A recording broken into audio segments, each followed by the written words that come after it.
All right, let's talk about understanding the need for patience. Now, one of the biggest mistakes that I personally see clients make is having just completely unrealistic expectations of how long it's going to take to get an X back. I think most people get seduced by the unrealistic success stories. And I'm certainly guilty of posting these. Sometimes people will watch an interview like the one I did with Nina. Now, Nina basically had one of the more interesting and amazing success stories. She ended up coming through our program and getting 2 of her exes back. But it was interesting how different each situation was. So the very first ex she got back, all she really had to do was implement a no contact rule. So I don't even think she made it 30 days in her no contact rule before her ex was contacting her and kind of begging for her back. And that's an amazing result. But it's important to understand that that result is the exception to the rule. And ironically, Nina proved that to Nina. So like I said, she used our program to get 2 of her exes back. The first ex she got back and it took, less than 30 days, which is an amazing result. The second ex took more around 5 months, which is an accurate result. Like I said, the biggest mistake people make is they have these completely unrealistic expectations of how long it's going to take them to see success. They don't really have a lot of patience. And I think as I've been doing this for 10 years, I've noticed that as we've gone from the millennial generation to the Gen Z, patience is starting to wear thin. And I think our society is partly to blame for this. We have phones on us all the time. We're constantly getting dinged. There's always something that is taking our attention away. There's been lots of studies done that human beings have often worse attention spans than goldfishes. So patience really comes at a premium when it comes to getting an X back, and most people give up before they see it all the way through because of how long it takes. And that brings us to the next big thing, which is how long does a typical breakup recovery take? So I've stated this multiple times throughout my website, podcast, YouTube videos. We've looked at our success stories, people who've come through our program, successfully won their exes back, and done an average on how long it takes them to get their exes back. And the average is anywhere between 5 to 7 months. Now, I say 5 to 7 months, but the exact number is really 5.2 months. But 5 to 7 months is maybe the best range to kind of look at this in. And I thought it'd be kind of also fun to look at a few other outside resources. So lately I've been using this really cool AI tool called Consensus. And really the Consensus app, I guess you would call, is all about looking for evidence-based research papers. So essentially, I'll type in a question. Think of it like Google, but it's for research papers. So I'll type in a question, I'll try to find an answer. And when I actually typed this question in, hey, how long does it take to get an X back? Nothing came up. No one is researching this. I have found over the years a few people who have done reputable research papers on if exes come back and how often they come back, but not really how long it takes them to come back. And so that kind of leads us to bootstrap it on our own. Now, obviously, I've done research ourselves, and you can certainly see that and look at our success story tab on our website to kind of prove that. But me alone, I'm just a one-man show. I want other resources. So I did a crazy thing. I went to Reddit, and I went to the subreddit X No Contact, which has over 101,000 members. And I found an instance where someone literally asked the entire subreddit, how long did it take your ex to come back? So then I went through that thread and I picked apart every single answer that was given. Now, I think there are something like 20 comments on the thread, but only 10 answers were given, because what was happening is someone would give an answer and then someone would reply to that answer, and then they'd kind of have a discussion about that specific answer. So the 10 timeframes were 3 months, 3 years, 4 months, 2 weeks, 2 years, 4 months, 6 months, 1 month, 1.5 months, and 3 months. And when you average all of that together, you have 8.3 months.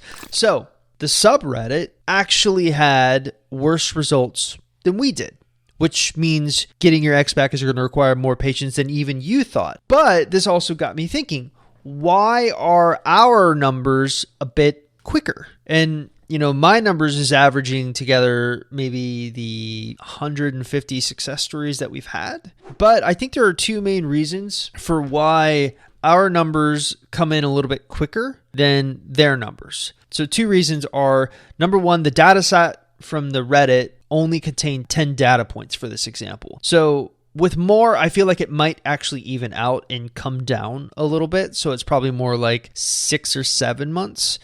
But the other reason our numbers kind of come in a little bit quicker is we specialize in helping reunite couples together. So it's more likely that our clients are taking steps that can quicken the process, whereas random people on Reddit aren't necessarily doing that. But what vital steps are our success stories doing that causes them to have quicker results? Well, the first thing I think is our version of no contact is maybe a little bit different. Most of the time when people talk about the no contact rule, they're looking at it from the frame of reference of, hey, if I ignore my ex, this can manipulate them and cause them to miss me. And what's funny is I've been doing this for 10 years. So I started Ex-Boyfriend Recovery back in 2012. And when I first started Ex-Boyfriend Recovery, this was very much my take on the no contact rule.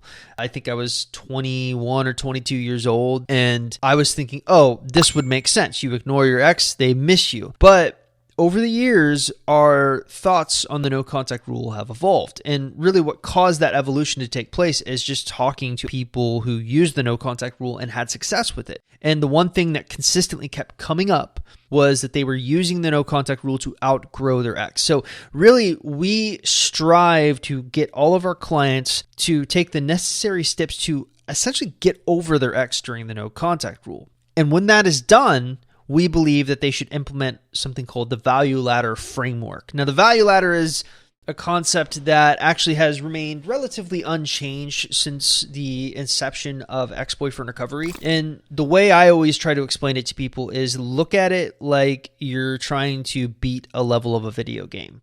So you're looking at the different areas of communication that you would have with your ex, and basically dividing them into phases. So you have sort of the texting phase, you have the phone call, FaceTime phase, and then you have sort of the meetup phase, and then you have the romantic date phase. And what you're trying to do is you're not allowed to go to the next phase until sufficient value has been built in the phase that you're currently at. So much like a video game, you're trying to beat the level before you can move on to the next level. And the next level gets a little bit harder and harder and harder. But as you go, as you're building value and climbing this theoretical ladder, they're growing more attracted to you. But where I think we do have sprinkled in a little bit of uniqueness with our value ladder concept is we believe in implementing mirroring within that value ladder framework. So one of the things that I'm constantly telling clients is you want this to feel like an organic, natural process. And sometimes when you're giving people frameworks like this, the mistake that they make is they stick too strictly to the framework. Instead, we've found that it's best to mirror your ex's behavior to allow for an organic unfold of the situation. So the mantra that we're constantly telling our clients is when they pull back, you pull back. So this allows for a more organic unfolding in the situation, because really what you're doing is you're allowing your ex to essentially dictate a little bit so it feels organic. So the way it would work is, let's say you're in the texting phase, things seem to be going incredibly well, you're building value, and then all of a sudden your ex kind of pulls back. Well, the reason why you need to have patience and why it can take a little bit longer is because we believe that when you sense your ex pulling back, you also need to pull back a little bit until they can kind of come back or have enough time to kind of settle down. The problem we see is most of the people who come into our program tend to have anxious attachment style tendencies. This means that when they go through a situation like this, where their ex pulls back, their anxiousness gets triggered and they try to overcorrect the situation. And oftentimes overcorrecting the situation means overpressing it. So instead, mirroring their behavior, when they pull back, you give them some space, because the other aspect of it is most of our clients are anxious, but most of their exes are avoidant. And what avoidant people need is space. The one thing that usually they're not getting in a relationship. So this can kind of allow for a further unfolding of organic rapport being built. We also believe in integrating yourself in a community. This is maybe the single biggest thing that we believe our clients are doing that necessarily those people on Reddit aren't doing. You would assume that Reddit, these people entered into this no contact community, so you'd assume it's sort of like a nice community, but it's really not. Usually Reddit is kind of like a forum, and people are not necessarily knowing much about your situation or striving to know more about your situation. They're just answering the nameless little Reddit bot up in the corner. The reality is, with our community, we try to give you the tools necessary to survive the breakup, but also to thrive during the breakup. So we try to partner you up with someone who's in a similar situation to you in our Battle Buddy program. I'm constantly doing Facebook Lives in there. My wife's constantly answering. Coaches are answering. Mods are answering. You're getting accountability from other members. But overall, what it does is it creates this environment where you have a place to not only vent, but a place to grow during the breakup. And then finally, we also believe in having a lot of patience and getting to a place emotionally where you don't want your ex back anymore. That kind of brings us back full circle. The big thing we learned during the no contact rule was ensure that your no contact rule is about outgrowing your ex. But we've also found that getting to a place emotionally where you are outgrown, where you're okay without them, is an essential part of this process that people just completely gloss over, or, they can hear me talking about it, nod their heads and say, yeah, that sounds cool, but they don't actually do it. They think it's easier than it will actually be. So ultimately, what this kind of means is, you need absolutely to have a lot of patience if you're going to successfully win your ex back. And that brings me to the final thing I'd like to talk about today, which is my best tips for patience. I thought a lot about how to handle this, but I am very science and research oriented, as you can tell from me doing my own consistent internal polls and looking at that Reddit example. But the thing with patience really revolves around understanding three different things. All right, so I was writing this article yesterday, and I came across this study published by the Journal of Experimental Psychology, which basically was testing cognitive strategies to help people get over a breakup. And they found three strategies. So essentially, they took 24 heartbroken individuals who had recently ended their long-term relationships, and they tested out three strategies on them. The first strategy was negatively reappraising your ex. So basically, you sit back there, you focus on all the negative qualities, all of the negative things, all the horrible ways that they treated you. The second strategy was sort of a love reappraisal, accepting feelings of love without judgment. But basically, I've always looked at it as just accepting your circumstance, which is something that people tend to really struggle with, especially when they're going through a breakup. They tend to not accept that they're broken up. They tend to want to fix the relationship. But I think it's not just that. It's about accepting your circumstance and being okay with it. That is the part that people don't really talk much about. And the third was distraction, which is basically like finding ways to distract yourself, thinking about positive things unrelated to your ex. Now, the researchers basically found that all three strategies really reduced people's emotional response to photos of their exes. So they kind of attached their brains up to a machine so they can kind of look at what was happening when they saw pictures of the ex that had just broken up with them. And they found that all three strategies together worked incredibly well. So my approach is always to throw the kitchen sink at it. But the other interesting finding for this was that not all three strategies are created equally. And what that means is basically they found that the negative reappraisal strategy had an additional effect of decreasing feelings of love toward their ex. So the more you start thinking of all the horrible things about your ex and all the horrible ways that they treated you, it drops your level of love for them. The distraction strategy, though, made people feel better overall, but it had no effect on how much they love their ex. So the distracting yourself will actually end up making you feel better, but it's not necessarily going to change the way you feel about your ex. So only in tandem will those two kind of have an effect. So my approach to this is, if you want to find a way to be incredibly patient after the breakup. Previously, my go-to was like, just find something to do. And this is like a piece of advice we give to people a lot in the texting phase, because they'll send a text to their ex, and when their ex doesn't immediately respond, they panic. Instead, what they need to do is be patient. And so what we would often tell them is, hey, find something to do so that you're busy by the time your ex kind of reaches out to you, and the time will kind of go faster. And certainly distraction can be an important aspect of that. But I do think having the kitchen sink approach here. Number one, negatively reappraising your ex, thinking of all the horrible things that they've done to you, writing those down, I think in some ways talking to our community about that can be a form of therapy in that way.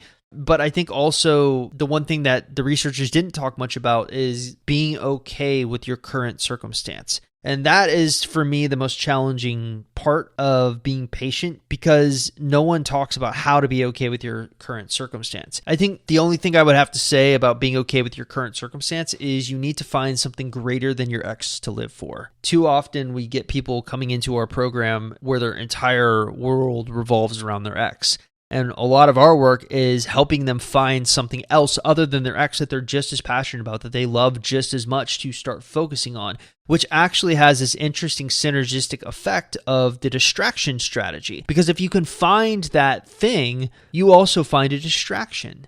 And so for me, the kitchen sink approach is kind of taking that cause and effect way of looking at these three strategies. First, enter a community, make sure that you're talking about the way your ex treated you, get other people's feedback, have those people make you realize that your ex does not deserve to be on this pedestal. Second, try to find something that will make you okay with your circumstance. Specifically, look for something that you care more about or just as much about as your ex, and have that be your distraction, so you can kind of kill the two birds with one stone, which is being okay with your circumstance and also finding a distraction. And if you can do those three things, you can find that you can be as patient as you need to be before you potentially have the success that you're hoping for.